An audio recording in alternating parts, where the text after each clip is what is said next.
911, what's your emergency? I thought my boyfriend was going to propose, but he just gave me earrings. I'm sorry, ma'am. Is this an emergency? It's about to be.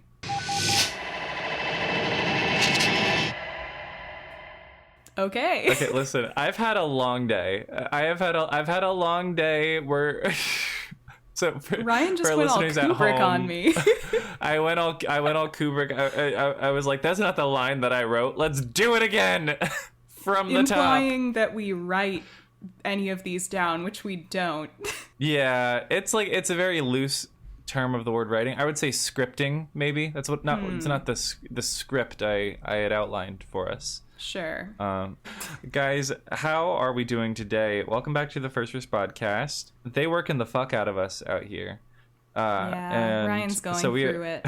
We're coming at you live and in stereo once again to talk about season 3, episode 13, Pinned. Wow, you never say the title of the episode. I know, I feel like such a grown-up right now. Oh it's my so God. Cool. Directed by John J. Gray and written by Nadia Abbas Madden, who has lots of staff writer credits, some story editor credits, and executive story editor credits, and then a few written bys. And I believe this is her first episode. Oh, and it was also co-written by Juan Carlos Cotto, our old friend. Hey, Juan Carlos. See, I'm really glad that you jumped in with that because, like, as much as I know the episode number and title, I did not know any of the rest of that. So yeah, I'm really glad you brought that to the table.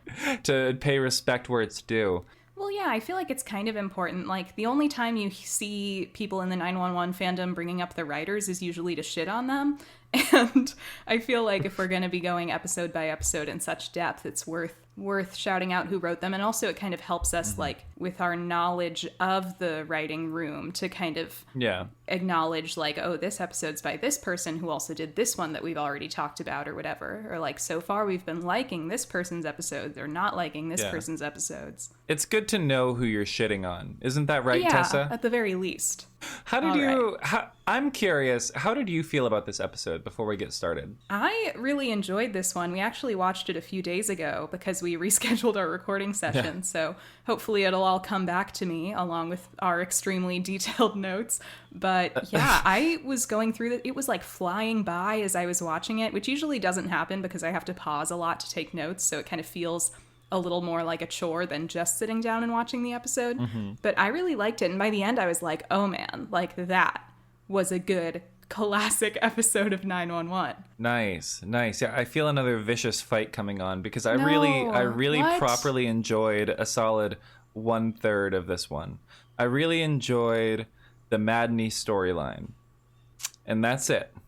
Damn. And the bowling alley call. I really liked the bowling alley call. Yeah, okay. I feel like I liked the Madney thing, and I liked all of the calls, and all of them? What were the other ones? Like just the dad with the nail gun to the heart. Yeah, you didn't like that one? We'll get fun. Into it. I just thought it. Listen, okay, we'll get there. We'll get there. I get that this may sound like I'm going back on my own opinions because this episode features a prominent Michael storyline. And what's funny is I remember not liking this Michael episode, like thinking it was boring and stupid in the way that I think a lot of Michael storylines are. And I kind of felt that way, but I don't know. For some reason, even that storyline was kind of working for me. Like it was, I guess, just entertaining me more than these sometimes do. Well, that's good. I'm glad that you had that experience with it. Genuinely, I'm very glad about that. And then it has a crazy twist at the end. I didn't think the Michael storyline in this episode was stupid, but I did think it was boring. Fair, that is fair. But we'll get into that. And also, to be fair, maybe I am like more excited about this episode just because we've had so many like fail cringe loser episodes this season. 911 season 3 cringe compilation. Honestly, we could make one. We could make one. We really could. But I do agree that the twist ending of this episode was gag worthy. I found myself getting hyped up. It sends you off with a gag. It does. So on that note, would we like to, as the kids say, dive in? as the kids say, let's just jump into it. Let's just jump into it. We open in a bowling alley, one of my favorite places to go, I must admit. Yes, and we've got this alley, try-hard young employee, like 17 years old, who, you know, like some people, when they get their first job, they're like, this is the most important thing I've ever done. And he is one of these people. This is the student class president right here. Like, this is Garrett, the overachiever, like, gives it his 110% every time. We love this guy. This guy is a very important part of the high school ecosystem and just the sort of societal ecosystem in general. Like, this is a guy who's going places, regardless of how like demeaning the work you give him. And I was watching this scene, and I do think that like we need people like this, you know? We need people who are passionate about working at the bowling alley, because like those people run the world. And I can see this guy like getting into the bowling alley business and just like running that bowling alley for the rest of his life, and it's the most fulfilling thing in the world to him. And that's so much better than like having some like loser who doesn't like the bowling alley, like the manager that we eventually see in this scene, running the bowling alley for the rest of time. Bowling alley manager. Yes. A Nepo baby bowling alley manager. It's bogarting the manager position over Mr. Garrett over here with all of the organizational leadership qualities and a strong work ethic. It's kind of crazy, I'm not going to lie. Maybe it even speaks to something even broader in terms of social dynamics. You know what I mean? Well, yeah, we've got young kid Garrett who really wants to be manager, and he's like trying to sweet talk the owner of the bowling alley into it. And she's like, you know, I'm sorry, you're a hard worker, but for one thing, you're too young. You're like still a teenager. And, you know, I promised my sister I would let my nephew be manager, even though he sucks. And we like look over at the manager, and he's like on his phone, doesn't care. Mr. Generational Wealth Jesse over here. Yeah. On his phone, ignoring everything. Okay? So he's a dumbass. He was grandfathered in, and the boss she literally calls Garrett her best employee, sends him home. He's 17, like, go be a kid. Your shift's over. Lane 5 might be compromised, but I'm going to fix it myself. Lane 5 is jammed, so our owner goes in the back to check it, like underneath the pin setter. Meanwhile, some kids come up to Generational Wealth Jesse, and they're like, you know, our thing isn't working. Can we switch lanes? And, you know, Jesse doesn't care. He's like, whatever. He's still on his phone. And these girls are like, great, we're going to go to lane 5. And stupid Jesse over here, you know, lazy, terrible at his job Jesse, doesn't even think about the fact that the owner of the bowling alley is currently going underneath the pin setter of lane 5 to check on it. So naturally, what happens is these kids start bowling in lane 5. The pin setter starts right when our lady has her arm in the pin setter, and it's getting crushed and destroyed. 911 call. The way they reveal this is great, because they have the girl like get her ball back from like the ball retriever, and she picks it up and it's covered in blood. And so she calls 911 and she says, the bowling balls are bleeding, which is a great 911 call line. It is a great line, and I love the behind the scenes of the bowling alley, and you get like a sort of an up close view of this, what really looks to be like a mechanical death trap. I was getting major Saw vibes from this. It looks like it was made to crush people's arms. 100%. Like, you couldn't pay me to put a stick through that thing, let alone put my arm in there. I would never work at a bowling alley. Okay, I simply fear for my limbs too much, you know. Well, the 118 arrives. Our manager is still being terrible. He like barely knows what's going on. But instead, Garrett, the young starry-eyed kid who's still there, he like takes the lead. He tells them exactly what's going on. He's like, I turned off the pin setter, but I'm not sure what else to do. They decide to like manually release it, which Garrett helps them do because he knows how to do it because he's so attentive to his job. And she starts it's so funny. She's like delirious from blood loss, and she starts coaching him through the manual release instructions, basically. And so he passes it to Buck and Eddie up there on top of the machine, and they sort of realize that when they release it, oh no, she's gonna spray blood everywhere. It could really everywhere. compromise like the integrity of her wound here, her like crazy crush injury. And finally, Buck says something interesting. He says, "What if we embrace the cross brace?" Which I guess is like the thing that is holding her arm in place. His mind. Also, I have commentary on the recurrence of the term embrace in this episode, but we'll get to it. So yeah, he says, "What if we embrace the cross brace?" And basically the idea is, instead of manually releasing the entire thing, what if they like use welding equipment to like cut out the entire Where did they get the welding equipment? Do they just carry that with them? Too. Yeah, like I guess it's not outside the realm of possibility that they could just be carrying basic welding equipment in case they like are in a situation. But yeah, you know what I mean? I was a little confused by that too. But basically they're going to like cut the entire thingy, the entire cross brace out of the pin setter so that they can transport the woman with it and use it as sort of a makeshift splint to like keep her arm in place. And so yes, Hen gets up there with like a fucking welding mask on, like she's in Flashdance. The one woman working at the steel mill. And at this point, I was like, she is so multi-talented, you know? She is forklift certified. She is a professional welder. Let's be honest about that, because this is her job. First chair. This is the most qualified woman in greater Los Angeles County, okay? Literally, she could get any job. You have a problem on your hands. You want Henrietta Wilson on the scene, or shit's going down. Unless, of course, there's a glitchy stoplight by chance. Yeah, I don't know. It's food for thought. But yeah, she gets it off, and the way that they've like, I guess this is what real things look like, real bowling alley machines look like. But they get it off, and it looks. I shit you not. I said it was giving Saw vibes. It looks like the fucking reverse bear trap. It kind of does. Just bear trap, you know what I mean? Just like a scary mechanical thing caging her arm in. But I also have to say, while Hen is welding and like the sparks are flying everywhere, you get like a shot that includes Eddie in the background, and he's just like bitchily shielding his eyes from the sparks, like the diva princess he is, and I was enjoying that. Enjoyed that. I also enjoyed Buck's Terminator reference. Oh yeah, he does a terrible Terminator impression once they're wheeling the owner out. I can't do an Arnie. I can never do an Arnie, but he says living tissue under a metal endoskeleton, and Eddie, like a pedant, corrects him that it would actually be an exoskeleton.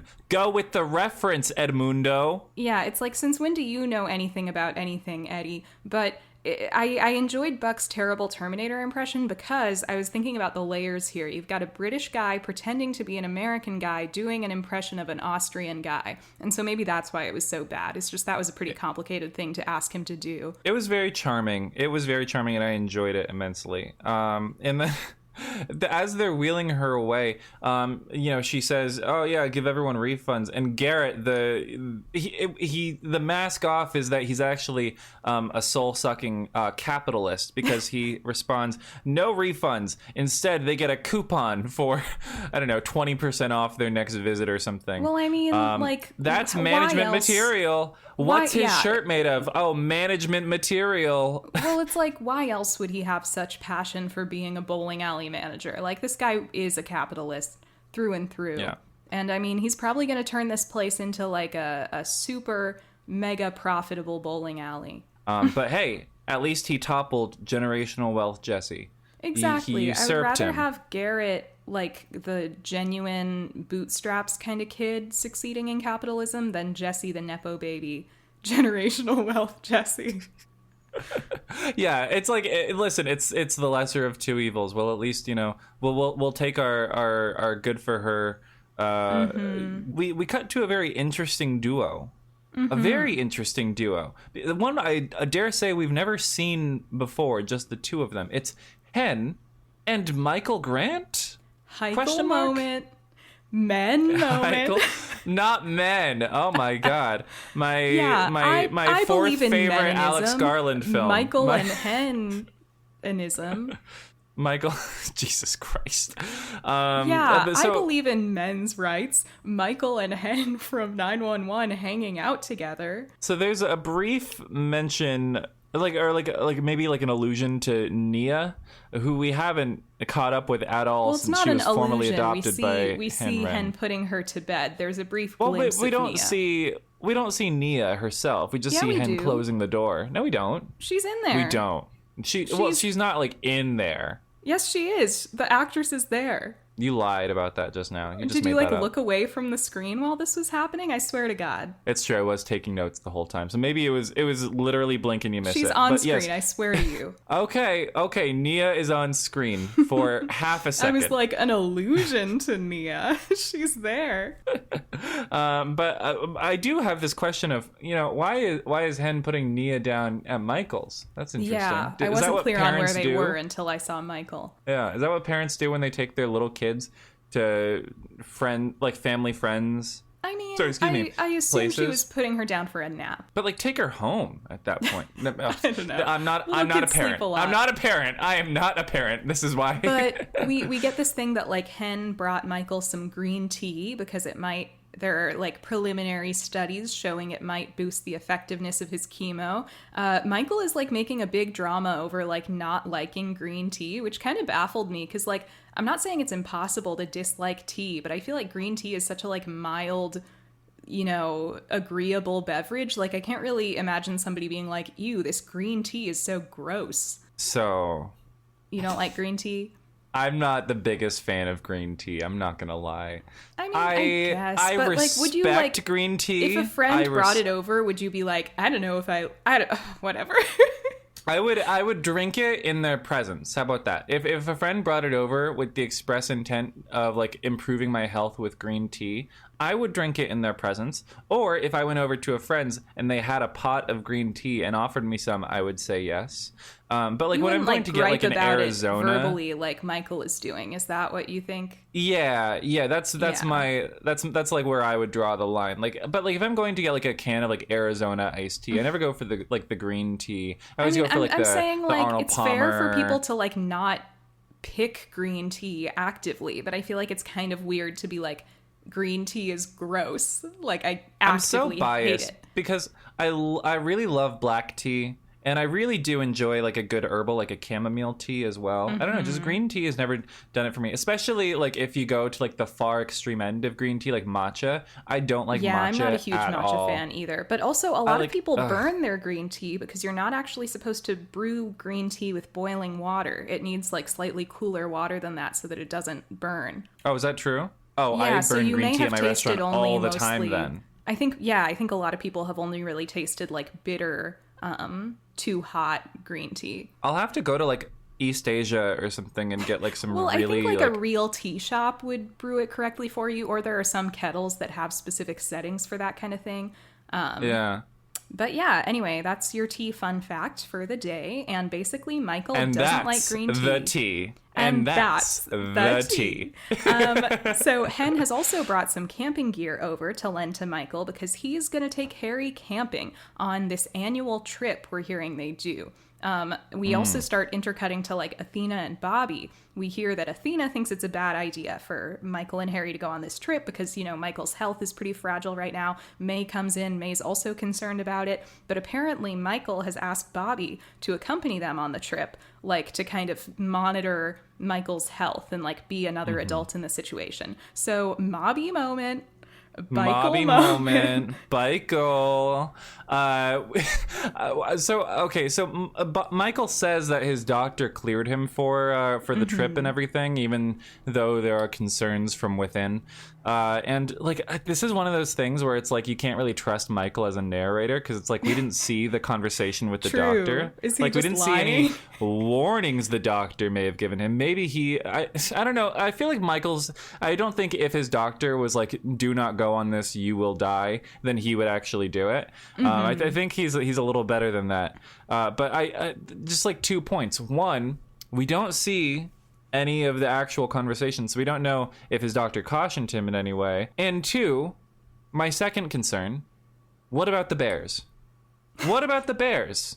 Guys, camping is death. You will die if you sleep outside in the woods. I've gone camping plenty of times and never gotten eaten by a bear so far. In the woods? Oh my God, you are asking for it. Jesus Christ. Well, you don't go in like the middle of the uncharted woods. You go in a campsite. A lone wolf will stalk up to your campsite emaciated. To humans. That is anti-wolf propaganda. It will be emaciated, having not had a meal in days. Days, Jane, and it will tear you apart. Especially if you try to run. Fiction to feed your narratives. But anyway, this is a productive conversation. I hate camping so much. When I was in the 6th grade and went to Widgiewagon, the very camp that Bobby Nash also attended, canonically, we got like this whole sit down like lecture from the like camp counselors, essentially telling us about how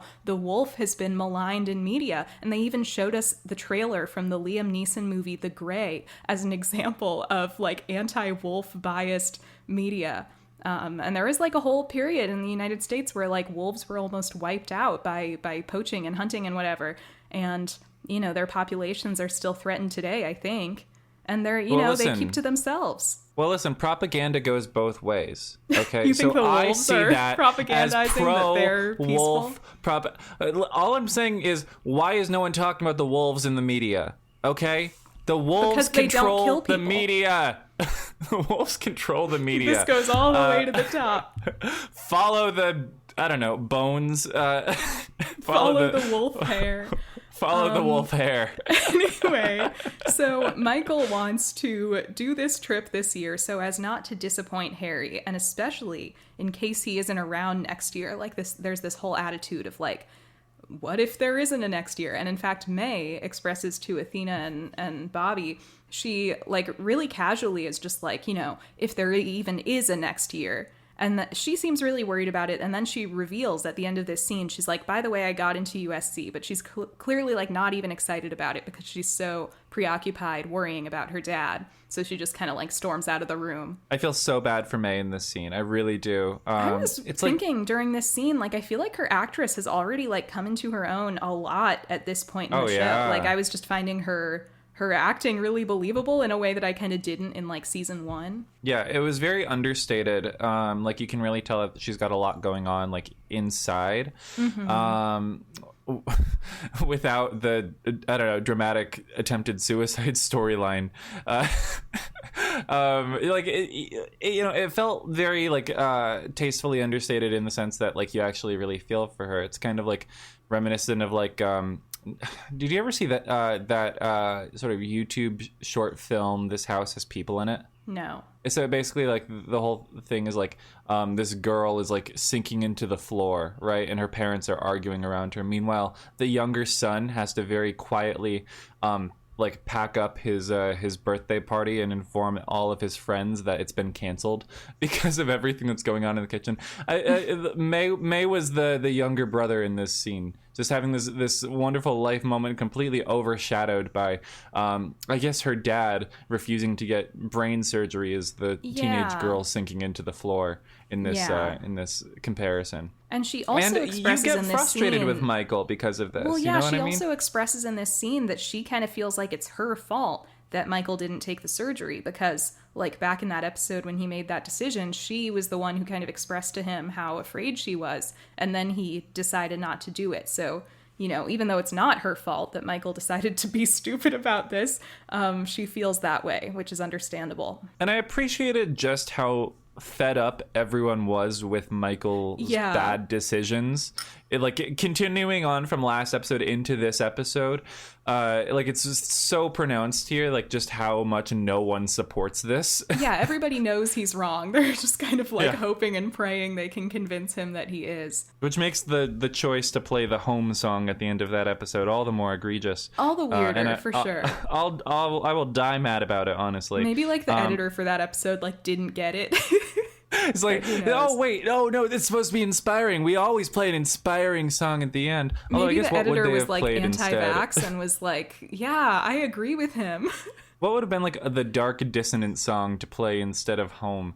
Well, I guess that's the thing. And what we've talked about before is that it kind of feels like they're afraid often to have an episode not end completely resolved, unless it's one like this that has like a really major cliffhanger at the end. It's like they're afraid to end an episode on an ambiguous note. So maybe they felt Which like, is you know. a shame, because I feel like they used to be more okay with that. They used to be more comfortable with that back when the show was finding its footing. But now that it's established itself as this sort of like 85% of the time happy-go-lucky show, they kind of have to wrap things up in a nice little bow. And that's frustrating from a storytelling perspective. Not that the season 8 developments weren't badly done in their own right, but that may be part of why people were so, against accepting like an episode that ends sadly with a main character dying, is that they've conditioned us to believe that everything will always be okay at the end of every episode, which was a choice on their part that they could have not done. They painted themselves into the corner is what you're saying, as they do with most things. But agree. For something completely different, we pivot to Chimney arriving home to Albert, and Albert is on the couch with a girl.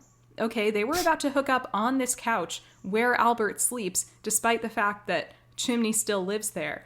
And, Albert's like, oh, sorry, I didn't know you would, like, be home so early or whatever. And Chimney... Albert's fully naked, by the way. I think this was genuinely mid-hookup. He broke the cardinal rule of sleeping on someone's couch, which is no fucking on the couch, Albert.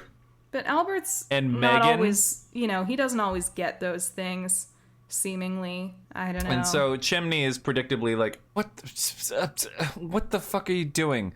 He exposes Albert for being a couch surfer in front of the girl, who apparently didn't know this, despite the fact that they were having sex on the couch.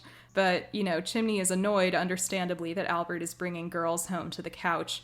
They both, accidentally offend the girl because they say something about, what do they call her? The Rando Club Girl. And she comes out and she says, Rando Club Girl, by the way, is actually getting her PhD in applied mathematics. I'm like, you go, Megan. Yes, Megan. Yeah, her name is Megan.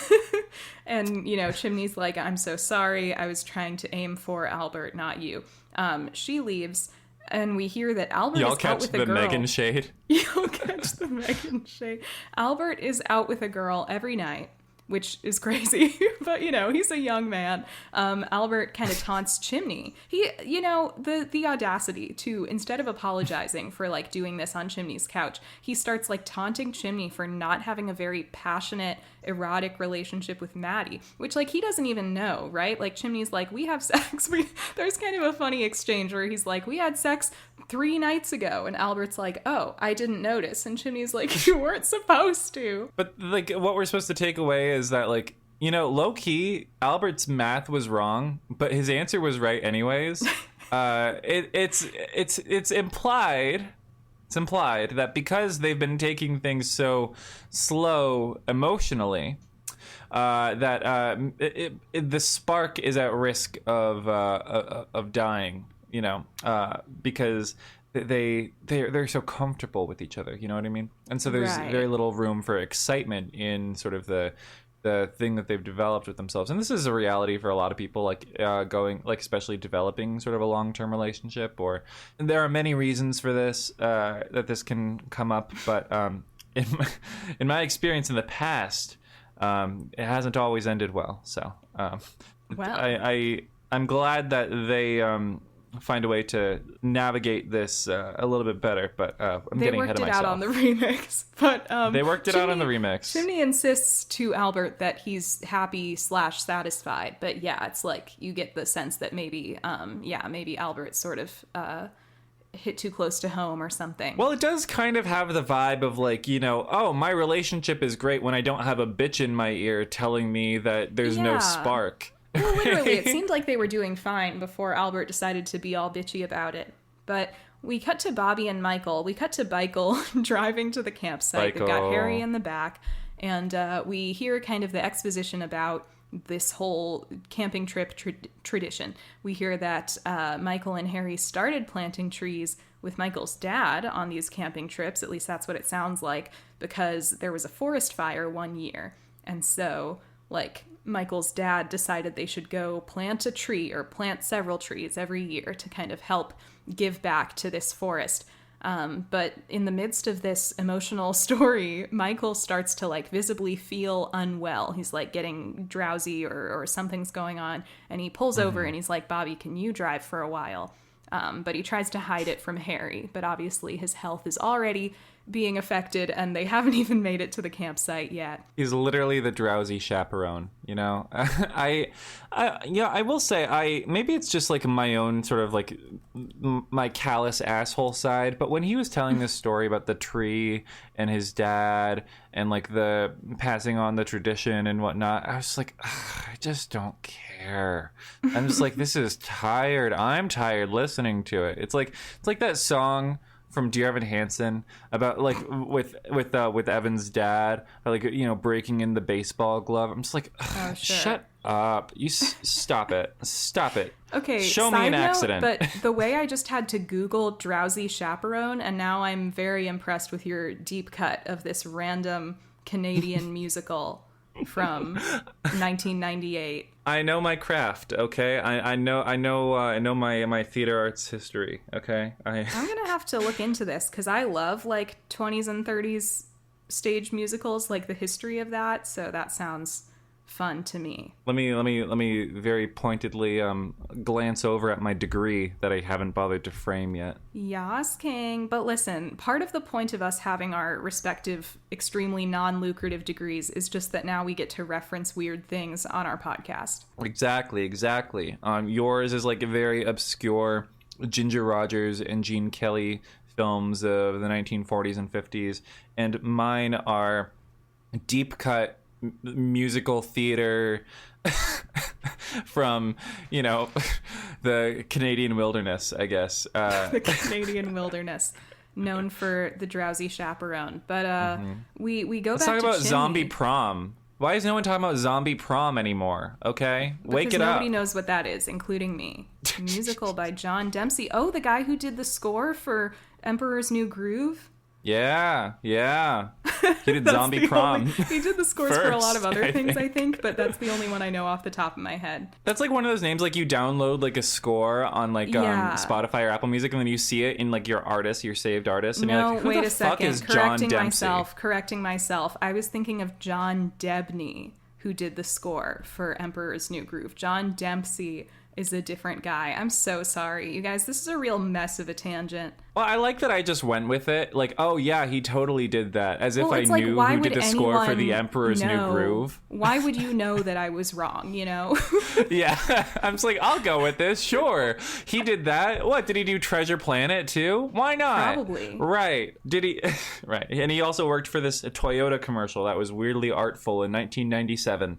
But I will say, in this scene, I am enjoying Rockman's performance. It's very understated. We've been praising Rockman Dunbar a lot this season for his acting, and I think this is kind of where he sort of came into his own on the show as well. So it's unfortunate that it was just in the show's first flop era. But I appreciated some good Michael acting moments. And then we sort of we go from there to the 118 having to get on without Daddy because Daddy's off buying cigarettes. The real thing is, we're back with Chimney, with his storyline. He's venting to Eddie and Hen about how he's realizing maybe Albert was right. You know, he's like, we have been taking things really slow. And like you said, like maybe the spark is at risk. And, you know, when Hen asks Chimney how he feels about Maddie, he says, I really care about her, which Hen thinks is insufficient for a significant other. She's like, man, the C word. Not that C word, the other one. The other one. Care, right? And, you know, so Eddie's like, do you love Maddie? And Chimney says he does, but reveals that neither of them have actually said it to each other, which is crazy because, as Eddie and Hen point out, they've been dating for almost a year. They've been dating almost for like a year 10 months with and 3 this weeks. intensity of like a relationship between them. You would think like they wouldn't even have to say it at this point. It would just be a given. Well, so I it's mean, like maybe that's kind of what it was. But that's probably what it was. Eddie and Hen basically come to the conclusion that, you know, taking it slow is one thing, but they're kind of taking it too slow, it sounds like. So yeah, Hen mentions that they have a lineup with Captain Reynolds, whoever that is, who is Cap's replacement while he's gone. I wrote here in my notes, I guess the show hasn't gotten ridiculous enough at this point to bring back fired Captain Gerard. But Eddie says but to they Chimney, didn't get. They also didn't. They're also so ridiculous that they won't hire an actor for Reynolds, and they'll just have him be an off-screen presence like the parents in Charlie Brown. Yeah. But Eddie says to Chimney before they go out there, he's like, listen, tomorrow isn't promised to anyone, I guess in reference to his dead wife. But I was thinking, this is very Bollywood of him. And I will once again bring up one of my favorite Bollywood movies, Kal Ho Na Ho, which literally means tomorrow may never come, which is what Eddie is saying here. So he's probably a fan. Maybe he's also like a Lana Del Rey fan, and he was really into that song "Tomorrow Never Came" from her Lust for Life album that she did with Sean Ono Lennon. I love that song, and I love Lana, so maybe that was a little moment for him as well. Well, I don't listen to Lana, and I don't even care about her and her racist croc hunter husband or whatever. But at the same time, I did have a moment where I was like, why is Eddie having perspective all of a sudden? Oh, yeah. I don't like that for him. I don't like him being wise. I mean, because he's like not it in wise. theory. He's stupid. No, I know, but I think he thinks he's wise. I like it in theory because it's better than what we usually see from him, which is like a complete lack of emotional intelligence or seemingly even like a care for other people's lives. So I was just kind of enjoying that he was like really engaging with Chimney here and really cared about what he was talking about. Yeah, and like weirdly enough, I kind of missed the not giving a fuck about other people's lives. Wow. The no perspective, the no emotional intelligence. I was like, oh, where'd my boy go? Yeah.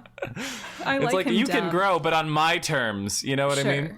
Sure. But then we go to May and Athena at home. May's like coming down in the morning. Athena went out and got them coffee. And she specifically mentions to May, she's like, I even got you one of those frothy ones you like, made almost entirely of milk and sugar. And I was like, what crazy way to describe what, like a latte with syrup in it? What could she even be referring to?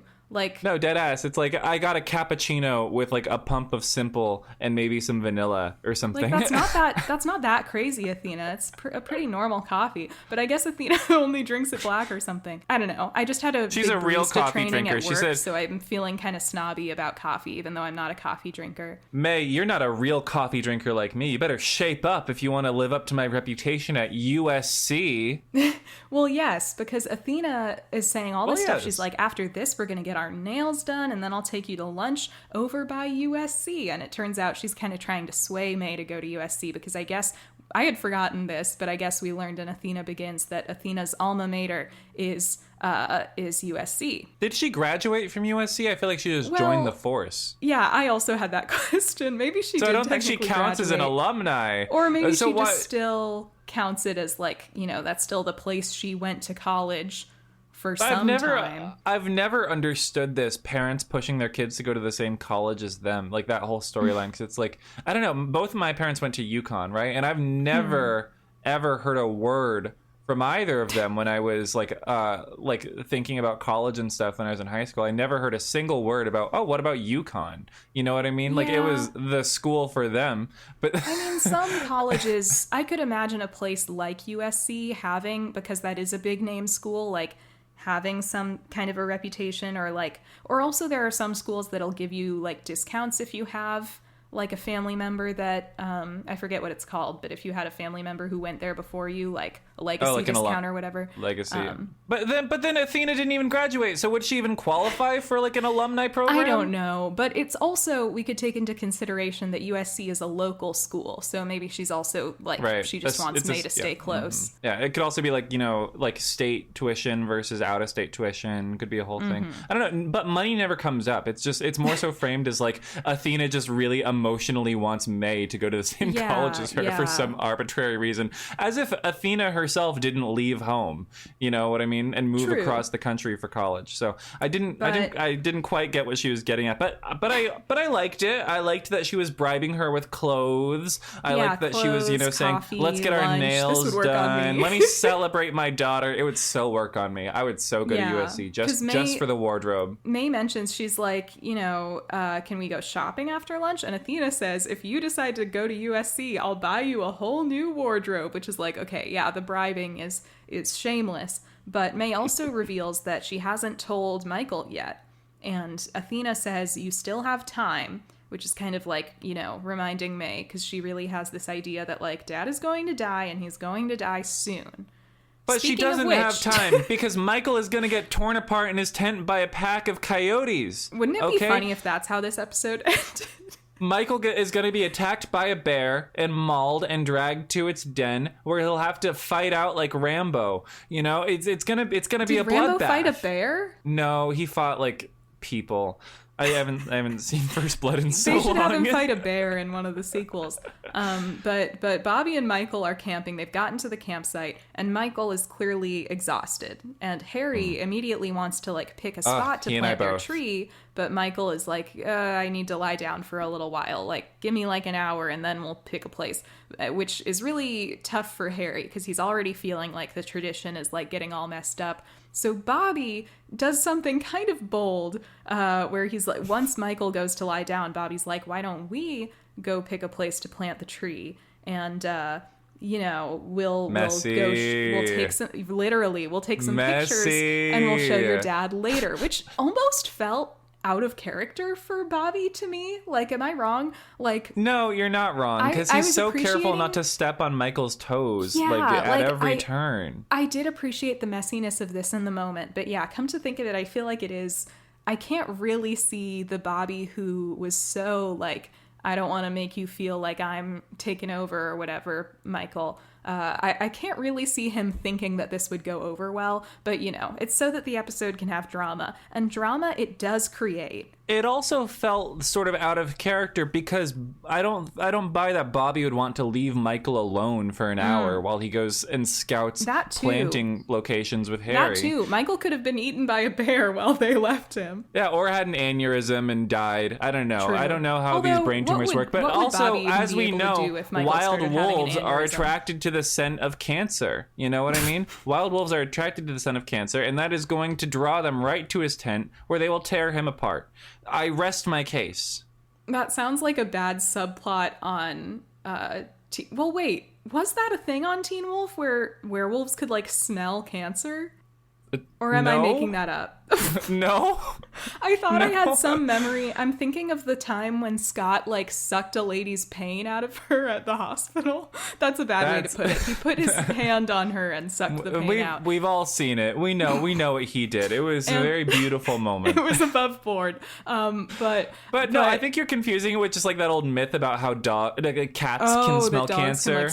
Okay, well, either way. It sounds like a bad Teen Wolf subplot that Scott's does. Deaton, I can smell that you're developing cancer or something. Stiles, your dad is in really bad shape. Stiles like, what do you mean? It's like, I can smell the brain tumor growing. I can smell his prostate from here. Oh, okay. Listen, with the fan fiction, those Teen Wolf fans, right? Listen. Go dig it in your butt, King. I feel like this has been a chaotic first half of the episode, but let's just move on.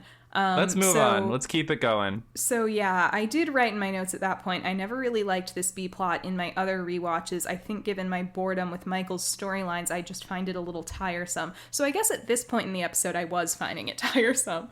But I think, I don't know, for some reason, like the energy of the episode eventually brought it home for me.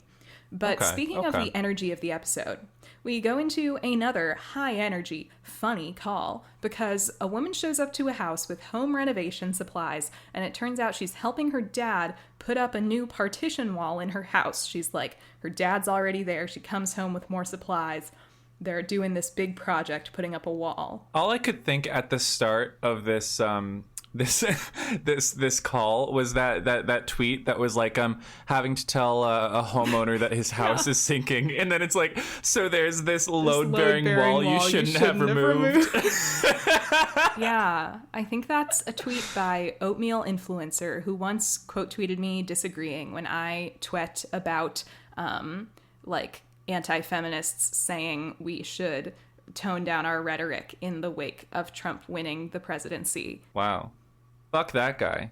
I think it was just kind of a confusing interaction because he started talking about like some other thing that I agreed with, and I was like, I feel like we're just talking about two different issues and you're like putting it on my tweet for some reason. It's not important. But every time I see Oatmeal Influencer, I'm like, oh, that person like disagreed with me on Twitter, so I guess we're enemies now. Yeah, that person's dead to me. I will never like a single another one of their tweets unless it is very funny. But the load-bearing wall you shouldn't have removed is so funny. But the important part is, oh God, they've got a nail gun. Yeah, so it's one of those things where it's like the minute a nail gun enters the fray, you just know some shit's about to go down. Somebody's getting shot with that nail gun. I think there's a shitty old horror movie called like Nail Gun Massacre or something. I was reminded of that scene. I was reminded of that scene in the 7th season of American Horror Story, where the cult all takes turns killing one of their members with nail guns to the head. And I enjoyed the thinking back on that because I really like that season. And she seems to have like a black thumb when it comes specifically to manual labor and construction work, because she fires one nail successfully and then the gun immediately jams. What is her problem?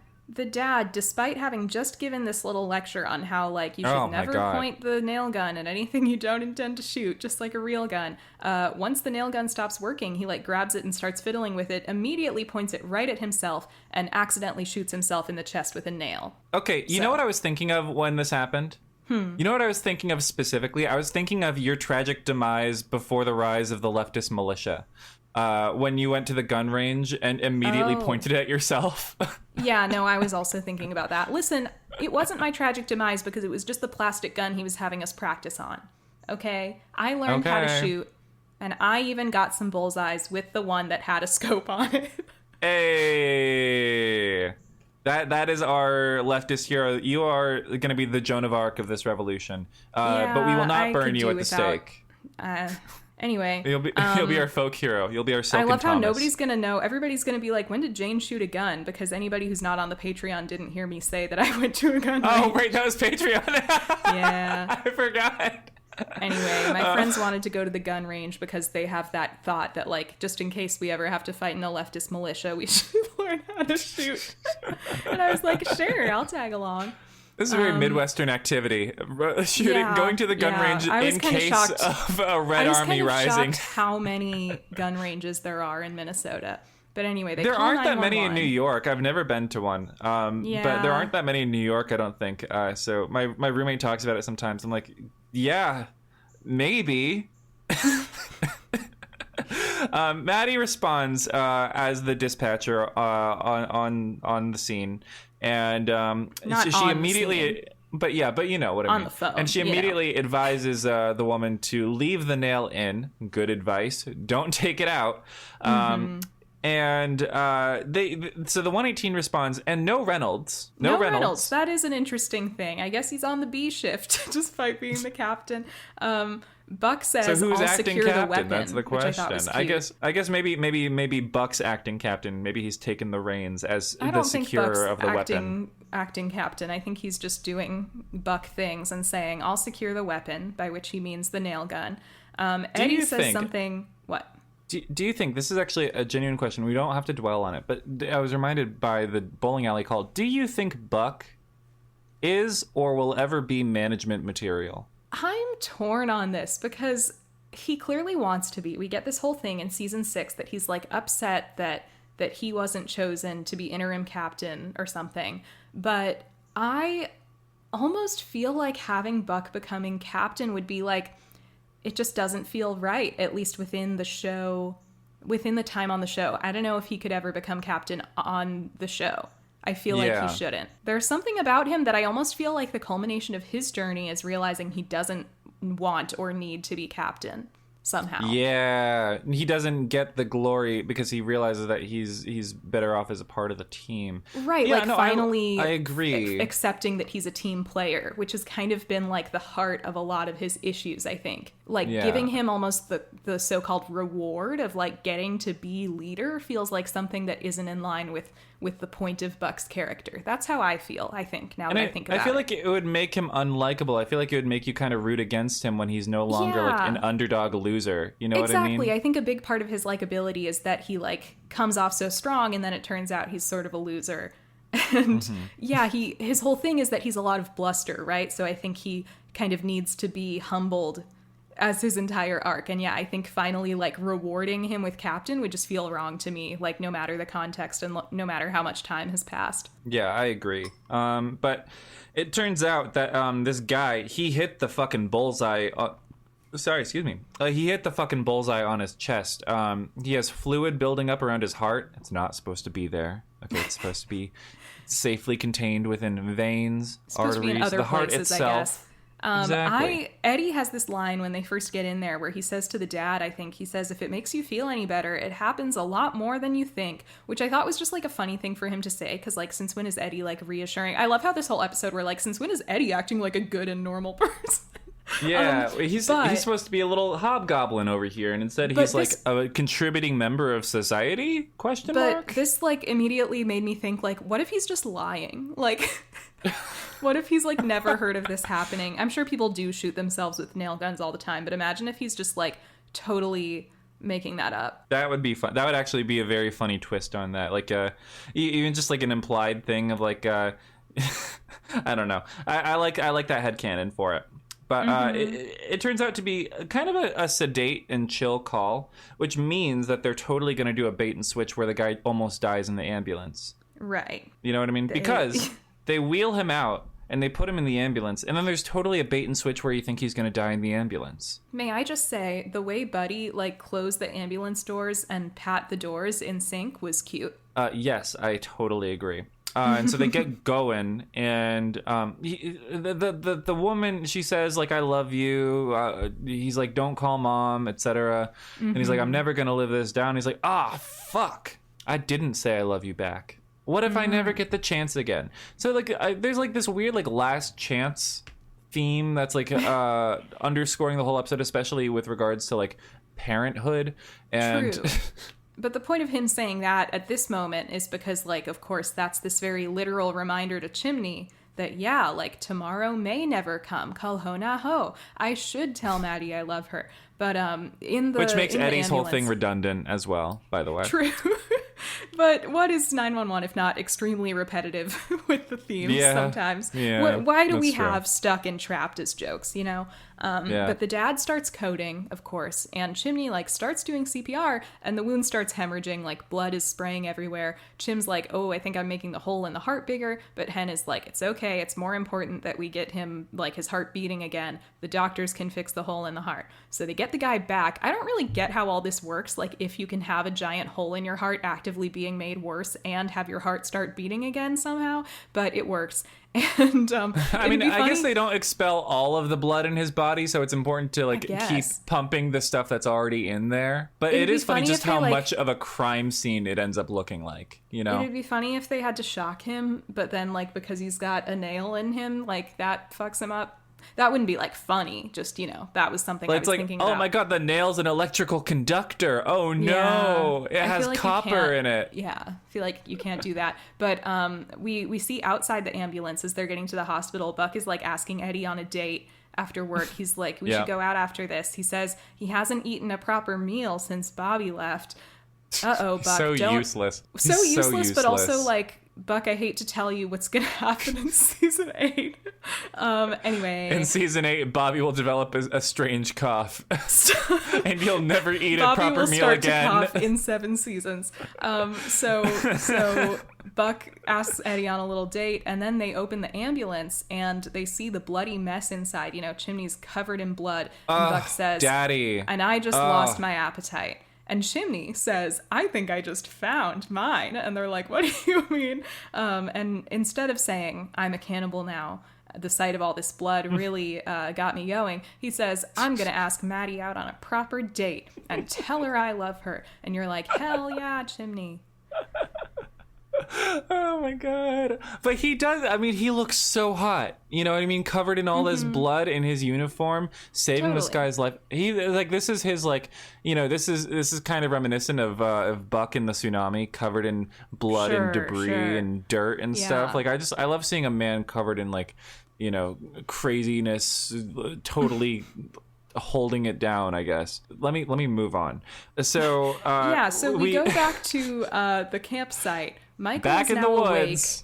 Yeah, Michael is now awake. Bobby and Harry are walking back to the campsite, and of course, predictably, Michael is mad that Bobby took the initiative to take Harry. Michael says he's fine, but Bobby, again, kind of out of character, but in a way I almost appreciated, because, like, I wanted to yell at Michael in this scene. Bobby is just like, no, you're not fine. Like, it's time we start admitting it. They kind of start going back and forth about it. Harry gets upset that his two dads are fighting. And, you know, Bobby tells Michael, he's like, can't you see, like, Harry is terrified watching you suffer? And so is May. He says, like, what about his life? What about May's? Because Michael keeps just being like, I'm scared too. It's my life. But, you know, Bobby wants him to start thinking about the toll this is all taking on his kids, which is fair. Yeah, I really appreciated it. I did, you know, and kind of throughout this whole storyline, honestly, I just wanted to grab Michael by the face and scream at him, you know, your life doesn't matter when your fucking kids have a front row seat to watching you fucking die. Like, you know, you have to do everything in relation to them. And so Michael, like, I understand the psychology behind his action here, but I appreciated Bobby just calling him out on just how selfish he's being in the way that he's approaching this. And, you know, I told you, you know, camping never ends well. But I would just like to note that no one has been eaten by a wolf at this point. Yeah, maybe not physically, but like maybe metaphorically, like one of the wolves inside wolf Michael of impending has death devoured him. Yes. But Michael admits finally that the reason he's been kind of pushing them away is so that they can all learn how to be a family without him when he's gone, which doesn't really track with him being mad that Bobby took Harry off to like do their own thing, but whatever. I mean, his Michael entire reasoning here is childish. So it almost kind of feels like he's making it up on the spot, like as an excuse. I mean, I would believe that he would have a childish response to, you know, Bobby taking the reins, and I would believe that it would be sort of in conflict with his childish reasons for, you know, taking this approach. But yeah, no, it was very frustrating, and you come out fully siding with Bobby in the entire argument. There's not really a case to be made for Michael winning this in any regard. There were like one or two people here and there who were like mad at me for saying I didn't really like Michael in my YouTube video. And I was like, well, it's not that I really have anything against the guy, like in a major way, but you know, like I dare you to rewatch the show and tell me like the reasons you like Michael. Like he's had his moments for sure, but like compared to his negative moments and like just kind of the lack of involvement in the main plots, I watch this guy's storylines and I'm like, man, I wish we could move on. And it's a shame because as we've described, the actor is good, but it's like... Yeah, I can tell you why I like Rockmond, like his performance as Michael. I can tell you why I like that. You know what I mean? I can tell you why I find it compelling. But the storyline itself is so deeply uncompelling that I'm just like, oh, I can't. I want to fast forward, please. And it's baffling, honestly. I've never seen personally anyone out here. As a Michael shooter, I believe they exist. But God knows like, why. When that one tweet blew up that was mad at me, somebody in the comments, they were also saying like, yeah, and her takes on Michael and Josh like weirded me out. And I was like, you guys, come on. Stop. I'm right, and I know I'm right. And speaking of Josh, another person you're right about. Another person I'm right about. I didn't even say I dislike Josh. I said he's a ham and that I love him being He is a ham! And he's so hammy! But Maddie's at work. Josh comes in, asks her about her plans, because I guess Josh has gotten over his harrowing experience in the last episode. Maddie is worried because Chimney asked her out tonight. He said he wants to like take her out to a fancy restaurant because he has something important to talk to her about. So she's kind of anxious about the serious tone with which Chimney thinks he's breaking up with her, and it's like, right, girl, but Josh, do you know Josh him? Understandably is like, why would he take you out to like this fancy restaurant if he was going to break up with you? And he says, don't be the person who assumes the worst anytime they're asked out on a date. That's my job. And Maddie's like, oh yeah, you got gay bashed in the last episode. How are you? And he's like, well, I'm still skittish. Still seeing the evil date everywhere. He says something which is actually kind of a clever foreshadowing line. He says, I thought I saw him outside the dispatch today. But then he says, like, oh, and I thought I saw him, like, at the bank the other day and all these other places. So we're made to believe that this is just his imagination. But, spoiler. That was clever foreshadowing, I will say. That was clever foreshadowing. In hindsight, it's like, oh, he probably did see him that one time. Unfortunately, it was buried in a structure of dialogue that I absolutely loathe. And I see it all the time in bad TV. I hate how this scene is written. They're talking about Maddie's whole thing. Josh says, "Don't be that person. That's me now." Maddie immediately apologizes and asks, "How are you doing with your thing?" And he's like, "Let me tell you about how I'm doing with my thing." I almost forgot. You have this thing going on. Well, let me tell you about my thing. This is not the way people talk. You know what I mean? Sure. This is not actual conversation. Like even They've only got terms of like how they to adapted get to everybody's dialogue. Shit out of the way. It felt like aliens writing a high school play. It felt so amateurish. I didn't enjoy it. I would love to see a high school play written by aliens. I would too, but like it's just this is. But did you watch this episode? So you have. I was gonna. It's do all a crazy, this. I was gonna do a brilliant zinger and say, it already exists. It's called Mean Girls the Musical. Hey. Y'all catch the Renee Rapp shade? No, not Renee Rapp. Specifically the guy who wrote the lyrics, and who I believe is Tina Fey as well. No, he didn't write the lyrics. He wrote the music. He wrote the music and then she did the book. The lyrics was Nell Benjamin, I think, which is, how the mighty have fallen. But anyway. A Nell Benjamin shooter, okay. I see. Well, she did Legally Blonde, right?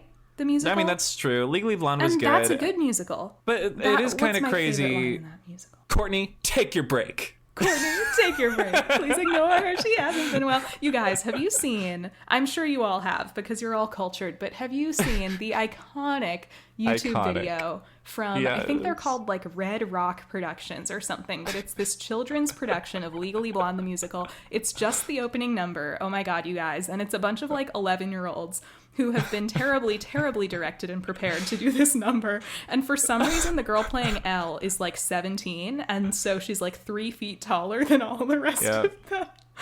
In heels too, and like this this bad wig and this frumpy like overcoat. No. When they give her the pink dress that's supposed to be like the perfect dress, oh my God, and it's this one's perfect, and it's just my size. Yeah. And it's like, it's not. She walks out, it's like a long oversized button-up shirt with like mid-length short sleeves. It's so weird. But anyway, it's iconic, and the Courtney Take Your Break actress is the best. She's the best. She's like a savant with like this character. She's so into it. She's like Vanessa Lenges as like Sugar Mata in Glee. Like whenever you'd see her in the background, and she'd be so into it and kill all of her lines. It's a gift from me to iconic.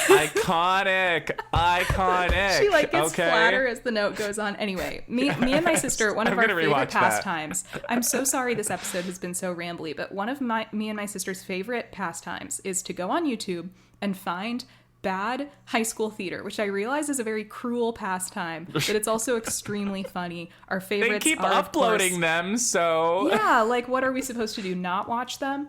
Our favorites are, of course, the Red Rock production of Legally Blonde the musical and a famous production of Les Mis by a high school, I think Blacklick High School. They've got this iconic little guy playing Marius with the most nasally voice. Oh. It has to be seen to be believed. Send me that. I want to watch it. I've never seen that one. I know. But I feel like I should have. Mm-hmm. Anyway, the point is, a guy walks in who is not Terry. It's Jamal. It's Jamal. We get his name in this episode. Other dispatch guy named Jamal This guy is somehow even gayer than Josh. Did y'all catch the fag scent on this guy? Oh, okay. Jamal? Okay. The sass on this guy. I did not quite catch that in the way you're describing. Is crazy. But I do think it is weird that all of the guys who work at this dispatch seem gay. That's the 911 lore. All of the side characters get to be queer, but not the main ones, except in season 7, and also Hen. And except for Hen. No Hen erasure. And except here. for Hen. No Hen erasure here. I guess You're I was saying specifically all the referring side to the male men. characters get to be gay, except for our main guys. But, okay, I also want to say... that's targeted. It's mostly just Eddie, let's be honest. I mean, but like all the other guys at the Dispatch too, to be fair. But can we talk about why do they like single this guy out in this scene and the later scene? Is he going to play into the next episode more than he does in this one? I don't remember. Does he die? Is he the one that... No, Terry's the one that gets fucked up, right? No, right, I'm thinking of... No. Wait, what? Hold on. No, I can't Terry remember. does have a bigger part in the next episode, I think. And so I was confused as to why they pointed out... They, like, made a point of pointing out more than once that this guy, Jamal, is, like, working a double today or, like, working extra hours. And Josh says, so no karaoke tonight? And then jumps on his skateboard and breaks. So no karaoke tonight? No. I guess there was supposed to be karaoke and now there's not because Jamal is working a double. Jamal is so not into him and it's so sad. It's so sad. It is weird that there are like 2 different guys at the Dispatch that Josh could potentially have vibes with and the show has never capitalized on it. But anyway. It's a missed opportunity for a little hashtag Jerry moment. Ooh. Tosh. Not Tosh 0.0. Daniel Tosh out here. We had a Jerry. Whatever. I'm gonna sit here in silence until I got confused. Cut that out. We cut to Hen and Athena at home, and they're having a glass of wine. Moment.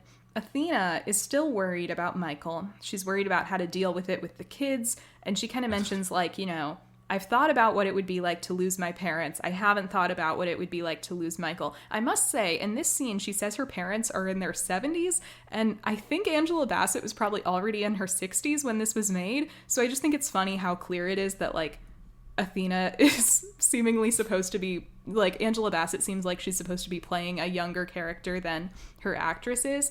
And I mean, Angela Bassett does look young for her age. So I guess they're just sort of figuring they can get away with it. But I think it's funny whenever they do something like this that makes it clear that like Athena is supposed to be younger than Angela Bassett. Yeah, I mean, she does have like her oldest child is 18. So like, you would assume that she's maybe in her 40s.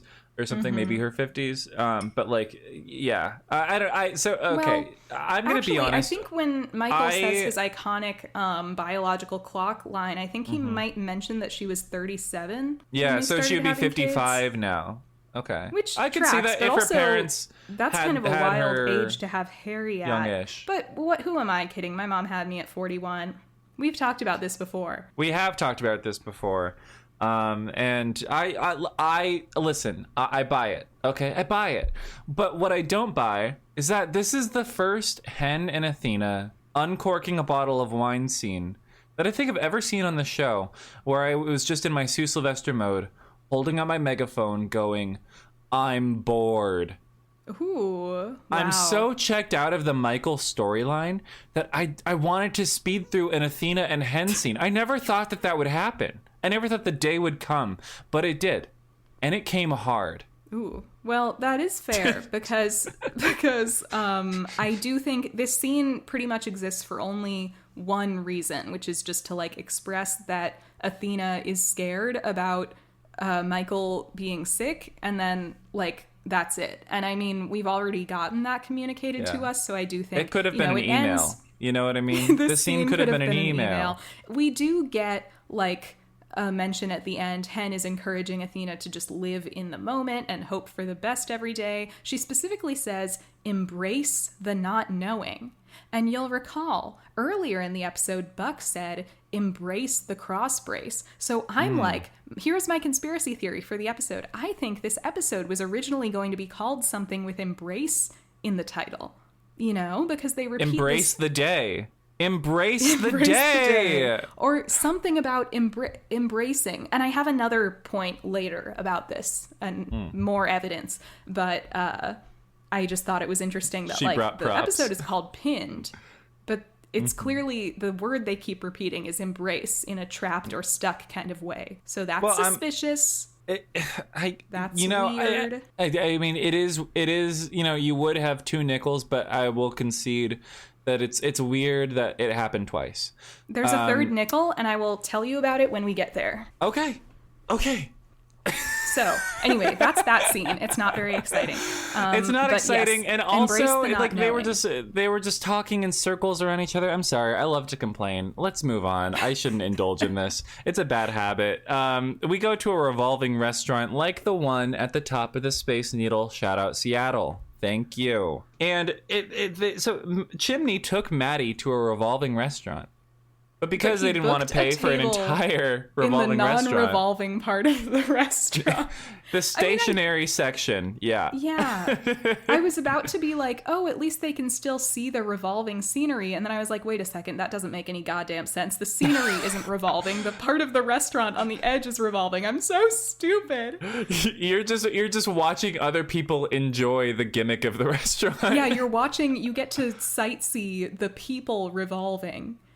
It's like when you you wait outside of a concert as it's happening and you listen to everyone else enjoying it within the venue, like that TikTok of the Swifties. That girl, yeah, the Swiftie, the fucking exile girl. But the conversation that's being had here is really interesting. It's kind of weird that a revolving restaurant would even include non-revolving seating. Like, what's even the point? If you want a nice dinner. I assume the food is good. You could just go to a regular restaurant.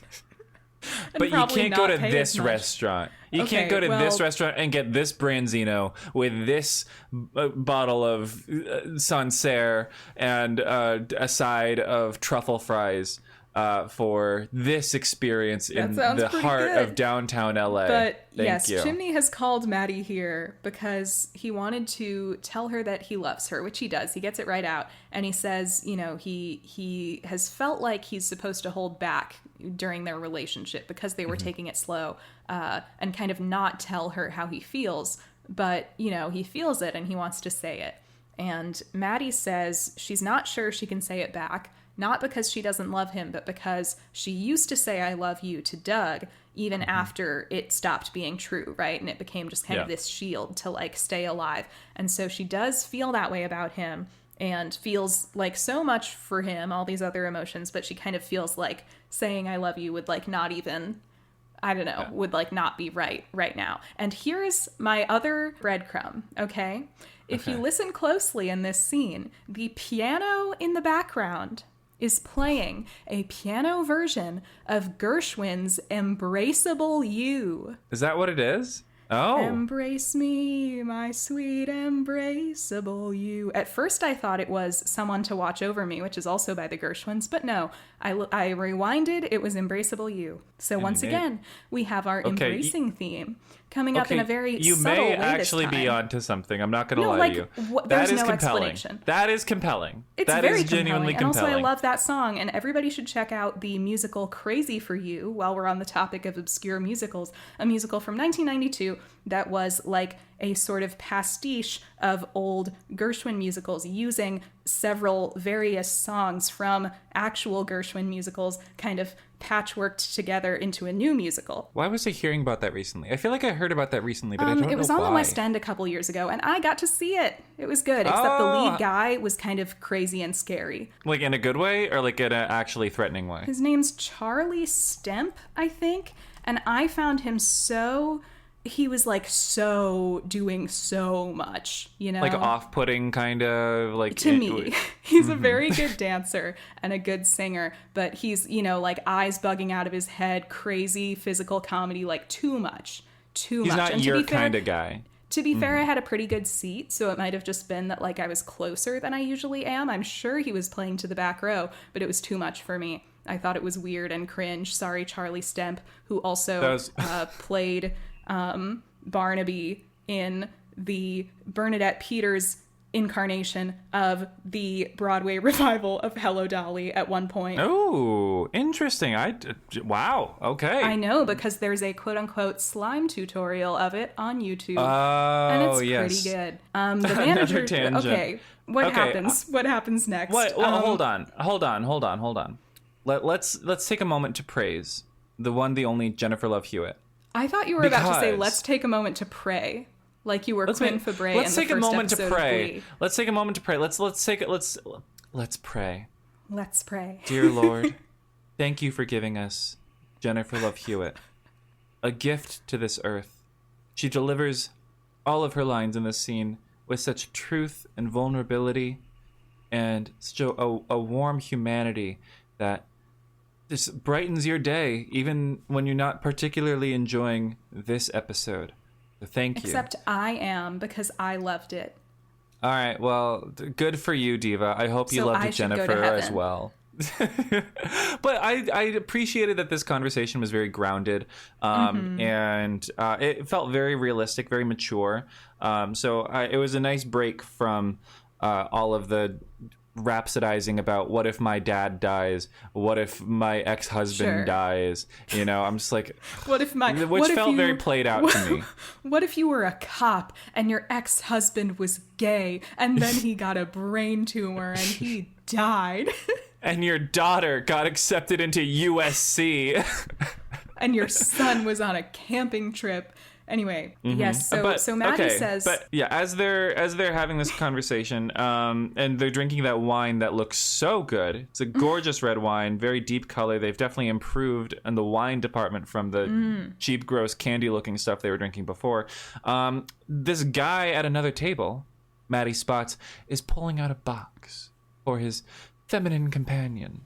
So she's like, oh my God, I hate public proposals. And Chimney's like, wait, do you like think I'm proposing to you? And she's like, no, over there, that guy's about to propose. Everybody in the restaurant kind of picks up. They start like filming. The guy gets flustered. The girl tries to grab the box from him because he's like taking too long, I guess. They sort of like fight. They like play tug of war with the box for a second. It goes flying. They both go to retrieve it under the table. And the girl finds it. It's not an engagement ring. It's just earrings. Diamond earrings. She's very like, beautiful diamond earrings. Whatever your name is, like earrings? Yeah. We've been dating for 5 years. That's what Finn got Rachel for Christmas. Like, along with the pig and the star. He should have gotten her an African sow pig. Exactly. Barbara. But you know, this guy, he's so stupid. How could he not see that he's taking her to this fancy restaurant on their 5-year anniversary, pulling out a box? Exactly. Like, he's so stupid. This guy's so stupid. In her rage, shout out season 3, episode 5, Rage, she tries to get up, but like the way the rotating part of the restaurant happens to be moving is she immediately gets wedged between a pillar and the table where she was sitting, like while the restaurant is still rotating. And so it like crushes her. The manager shows up, says Chimney and Maddie jump into action because they're in the healthcare field, or at least have been. And the manager shows up. She's like, there's no way to reverse the spinning, and apparently not even any way to stop it, which feels improbable. And the table is also bolted. They totally stopped it, didn't they? Yeah, they just didn't reverse. They couldn't reverse it because the motor doesn't run that way. But it's pinned. So Chimney grabs the fire axes. I have now a weird association with them because of Burning Little Lies. So I thought he was going to kill her, but instead he gets the fire axe and he wedges it underneath the bolts on the base of the table, and he just fucking gets it off her, and she's in horrific pain. Her actress is an incredible scream queen, and acting opposite Jennifer Love Hewitt, like one of the OGs of like the 90s horror renaissance. I would be very intimidated, but she really goes for it. Her pelvis is like separated. Her pelvis is in like 2 different places. She's probably hemorrhaging internally, and this fucking idiot, stupid guy says that this is the perfect time to propose for real. Oh, I mean, she goes along with it, so like, I guess it's fine. Yeah, he admits she's just to as her. much of a loser as him. Apparently, they're made for each other. Maddie and Chimney start like making a makeshift splint out of a tablecloth. They're really working like a well-oiled machine here. But yeah, the boyfriend admits to the girl that he didn't ask her to marry him because he didn't think she'd say yes, but he's asking now, and she says yes, which is crazy. I would but not. I guess I would not. It's probably like the pain is going to her head. Maybe once she's like in the hospital, morphine drip, she'll be like, actually, I changed my mind. Yeah. This entire call was personally reminiscent to me from this very infamous incident in Disney Parks history. I believe it was. There was a rotating attraction in, I think it was the 1970s, and this young woman, she was like 18 or something. She was like, she'd only been working there for like 3 days, and she was working the attraction, and she got trapped between two of the rotating walls and crushed to death. Yeah, I have heard of that. This was very reminiscent of that to me. So I'm very glad to see that it worked out better for this fictional woman than the one that actually died. But it is kind of crazy that they don't have a reverse function on the motor of this rotating restaurant, especially the way that they've spaced the tables and bolted them to the ground. Like, this is just an accident waiting to happen. Yeah, that seems like it can't be up to revolving restaurant building code. But OSHA is going to have a field day with these guys. But down in the lobby, the woman's getting wheeled out by the EMTs, and Madney are just like looking on. Maddie asks if Chimney was going to ask her to move in before they got interrupted. And he says, honestly, he was just going to offer her a drawer. And she seems relieved. They kind of laugh about it. It's like they are still taking their relationship pretty slow. Chimney, and then they're going to fuck. Well, suddenly the tone shifts a little bit, and Chimney says he's never seen this side of her before, kicking ass and saving lives and taking names, and, it's kind of hot. And Maddie says the same. She's like, you were very good with your hands in there. And, the heat is really rising. And then suddenly the manager comes over and says, you guys were so great back there. If there's anything the hotel can do to repay you, just name it. And they kind of look at each other. And then, they take her up on it. They get this big comped suite to have crazy sex in, which, you're so happy for them at this point. Raid the minibar. Just make a whole night of it. It's going to be great. They're going to be up until like 4 a.m. And unfortunately, that's where the scene ends. Not that I'm saying I want to see their, hot, sweaty bodies smashing into each other. Unfortunately, we don't get a full hardcore pornographic scene. No full frontal, unfortunately. I would have loved to see that hog. But instead, we cut to the embarrassing sitcom camping set. That's exactly what I wrote in my notes. Yeah. Because it looks like that. That's what this is. It's an embarrassing sitcom-style campground set. It's kind of giving 13 Reasons Why Season 4 senior camping trip. If you know, you know.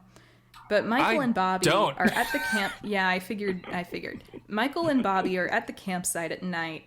Harry was on the phone with Athena, we hear, and then fell asleep. So he's like in the tent asleep. Michael apologizes for before.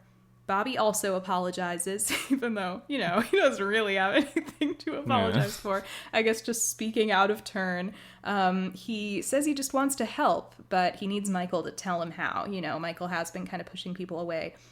Michael starts telling this whole long story about how Harry never knew Michael's father, who died of a stroke before they even told him Athena was pregnant, and when they found out they were having a boy, Michael thought of his father and how his son would never know him, but Athena had all the answers, so they decided to name Harry after Michael's dad, and that they'd tell Harry all about him so that it would be like he knew him. And Bobby says, wow, you really kept him alive for Harry. And Michael says, that's why I brought you here. Michael says he's had 18 years with May and has watched her grow up, but Harry is still a boy. Michael wants to see him grow up, but doesn't know if he'll be there. He wants Words Bobby cannot to be describe how much I do not care so about this overwrought monologue. And his father alive for him, which Bobby promises to do.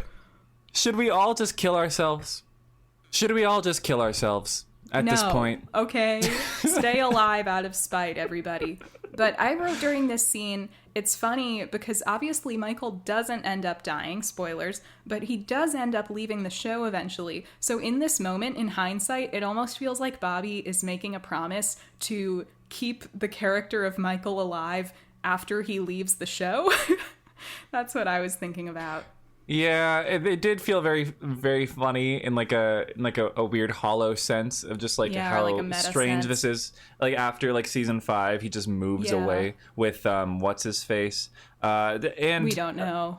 I wrote this in my notes, and I don't know exactly what triggered this, what moment I was drawing on, but I just wrote down, imagine if Michael tried to fuck Bobby.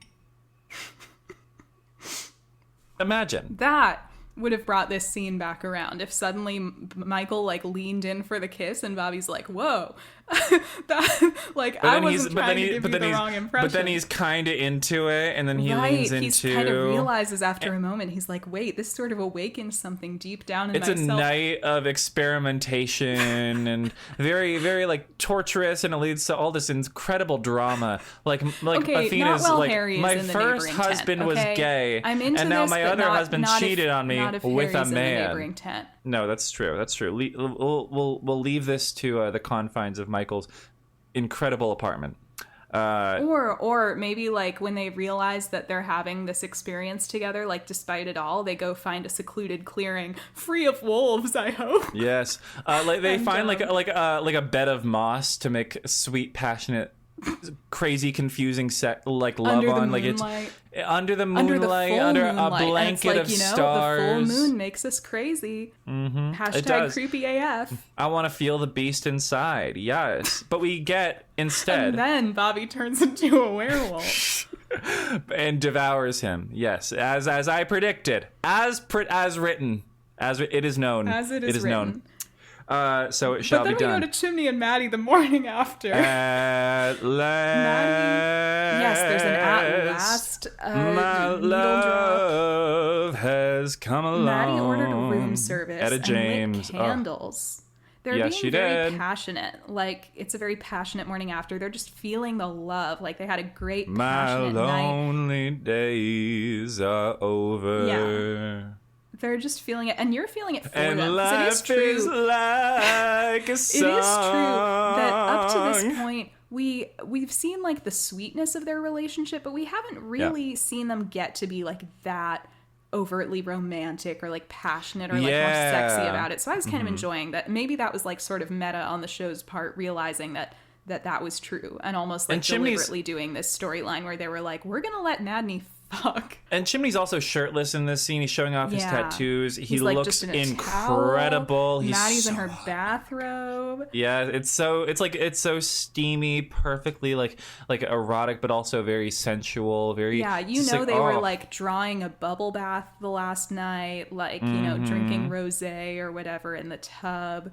Mm-hmm. All of those things. They had the best sleep of their lives, and they seem to be having a very nice, cozy, lazy start to the day. It's very cute, very domestic, but domestic in like a sexy, seedy hotel kind of way, but classy. Yeah, it's a nice hotel. I want to see a transcript of what I just said,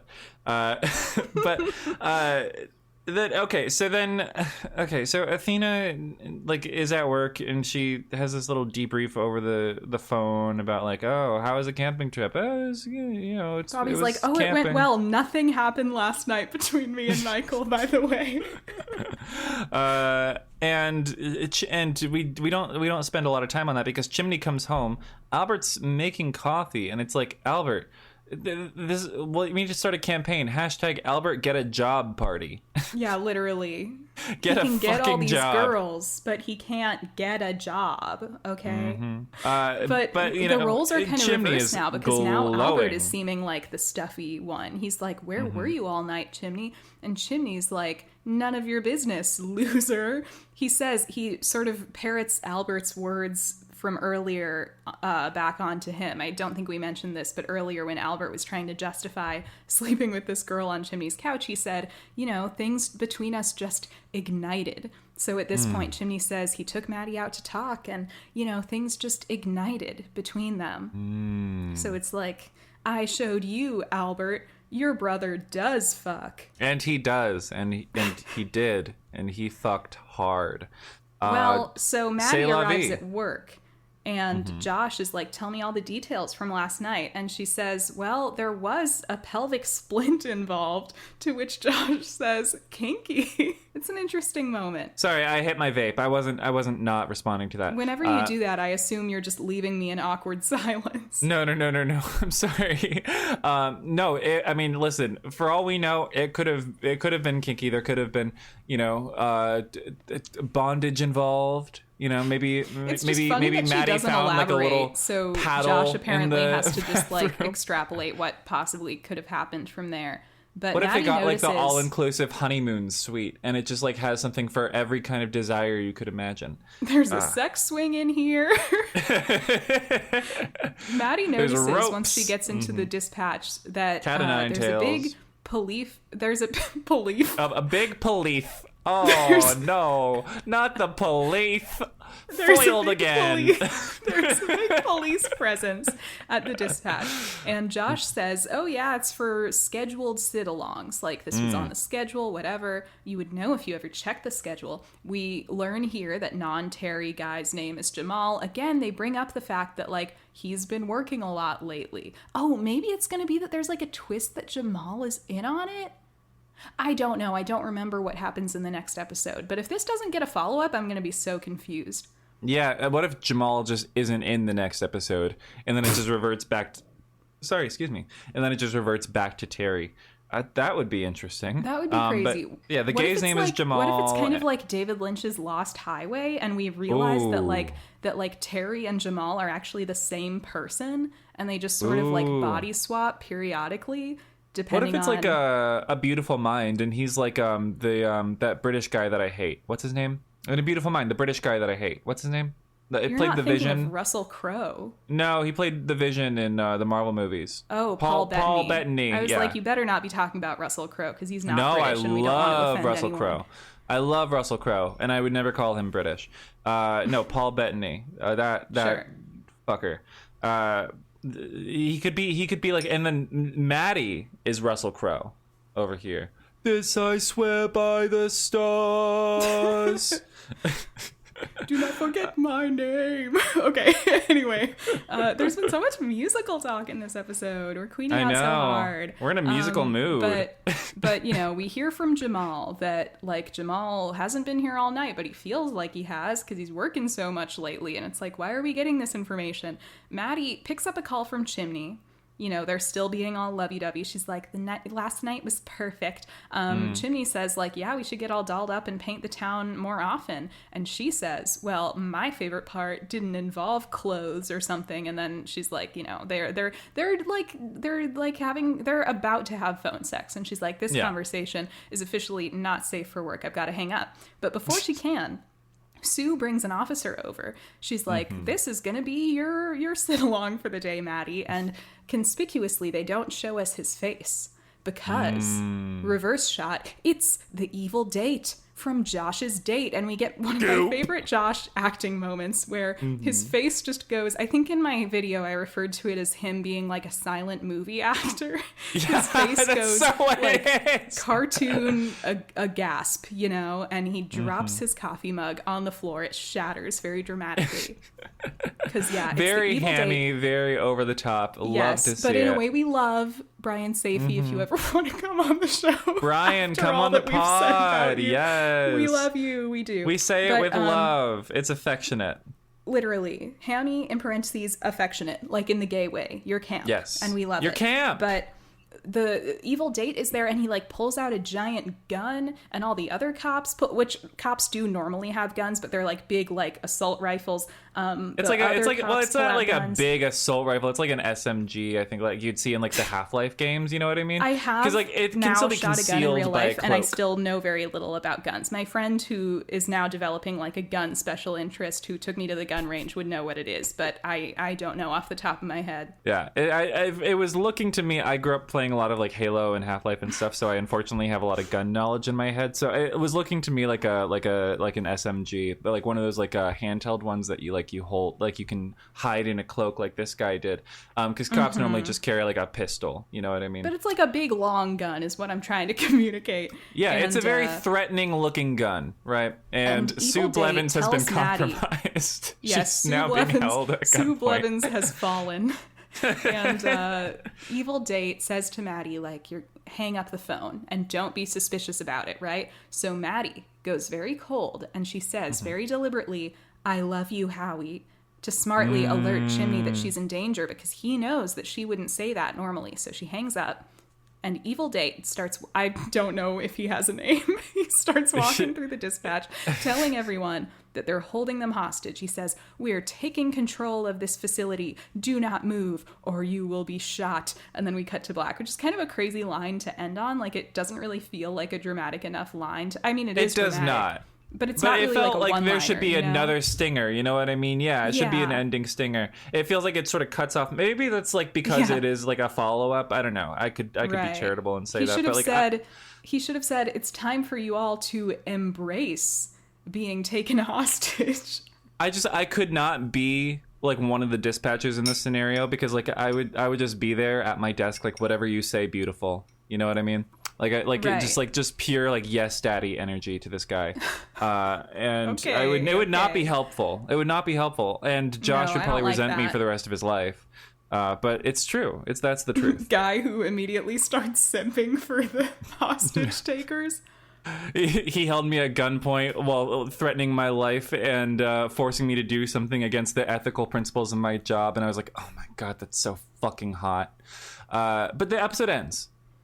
The episode ends. And, you know, even though the Michael stuff was not the most interesting, I guess it was just working better for me than it has on my other rewatches. I don't know. It was also just like, I think maybe I liked like the pacing of this episode, the energy of it, like it was working for me. I don't have an explanation, but it worked for me. Well, you don't have to explain it. It worked for you, so it worked for you.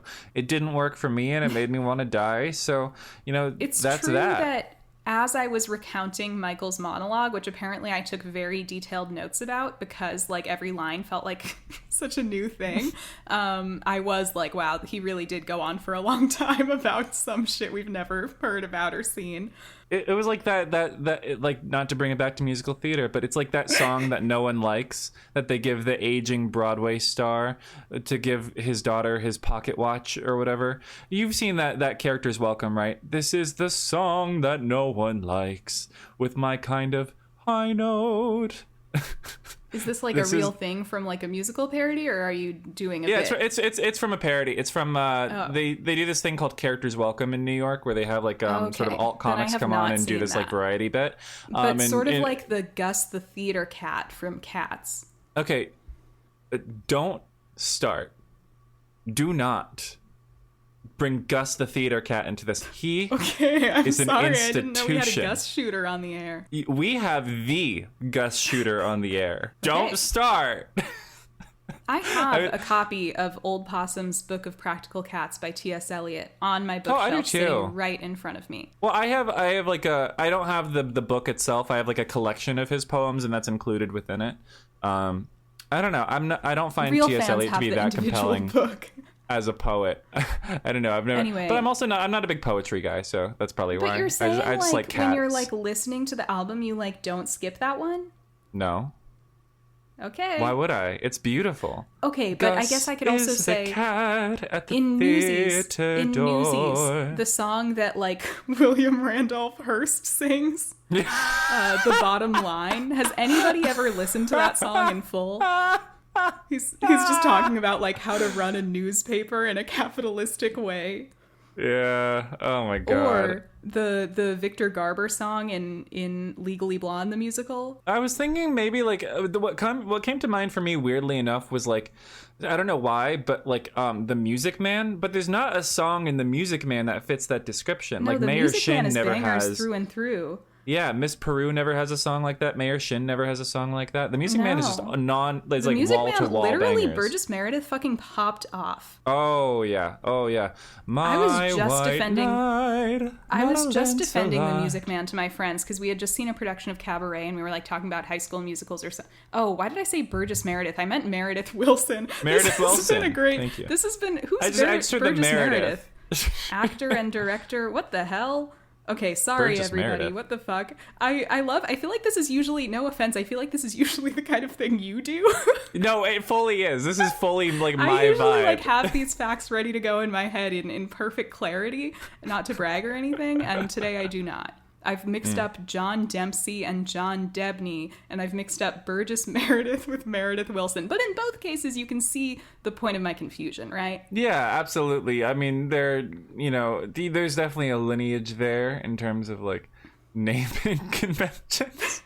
But anyway, I was just defending the Music Man to my friends because they were all like, oh yeah, the Music Man, like what a lame High School Musical. And I was like, you guys, like you do guys not don't want to get it. start with me about the Music Man, because I love the movie. I've never actually seen a high school production of it, so maybe if you've only seen it through high school productions, you would think lowly of it, but I think lowly of your friends because I was in a high school production of the Music Man. Who did you play? And I played Charlie Cowell. Who is that?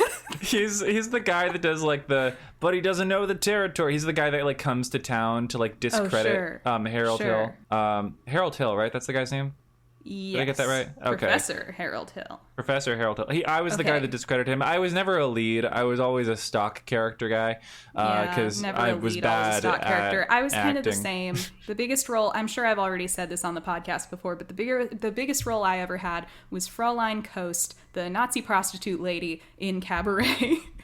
Hey, that's a good role.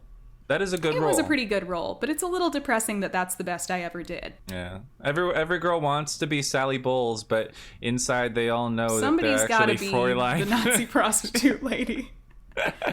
I can't believe they let us do that in high school. I was seeing it at the Guthrie lately, and I was like, I don't think they should have let us do this. Because of like specifically the sexually explicit like material. Because I feel like I see a lot of like high school cabaret productions. I don't know why. I know. Yeah, that is kind I think of. it But then sometimes you'll gets see like a lot banned of high mostly school for the Chicago. Nazi stuff, and I felt most uncomfortable with thinking about how they had us do the sexual stuff. It's like at the time we all wanted to, because when you're a kid you want to do edgy stuff. But looking back on it, I was like, I don't think if I were an adult in this situation that I would have approved that. Yeah, but like it feels like Cabaret is like genuinely, I think it's one of the best pieces of musical theater of like the 20th century. But then like you see like all these like other like sort of like edgy, more adult themed musicals that are really popular with teenagers. Like I was just thinking about like Spring Awakening and how much I hate Spring Awakening. I know you're a Spring Awakening hater. I am a dyed-in-the-wool Spring Awakening hater because it just feels very cringe to me.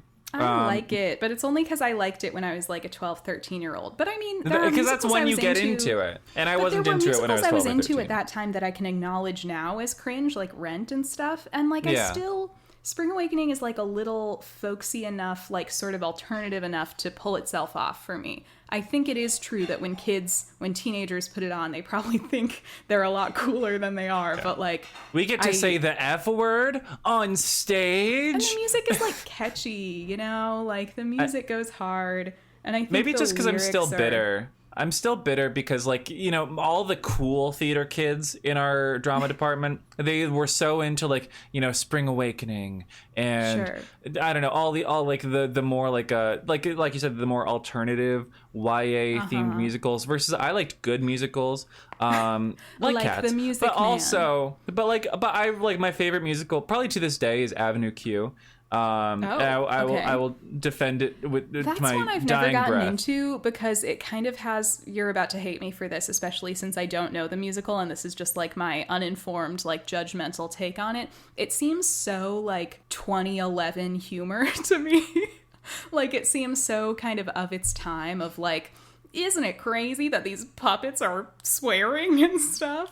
But that just means it was ahead of its time because it debuted in 2003. Yes. True. Yes. True. That is fair because I fully thought it was like produced between 2008 to 2013 or something. And hearing that it's not is impressive, but it still feels like... That's why I don't like the Book of Mormon that much because of that same reason. So I understand kind of the same vibe. It just has that vibe. So I can acknowledge that that does sound like it was ahead of its time, but it feels like one of those musicals that like Gen X people who aren't into musicals will know of that one. And they'll be like, did you know there's this crazy musical where puppets sing about racism or something? And you're like, oh God, like I don't want to start this conversation. I love Avenue Q, and Ariana Grande also loves Avenue Q. So take it up with Ariana. Right.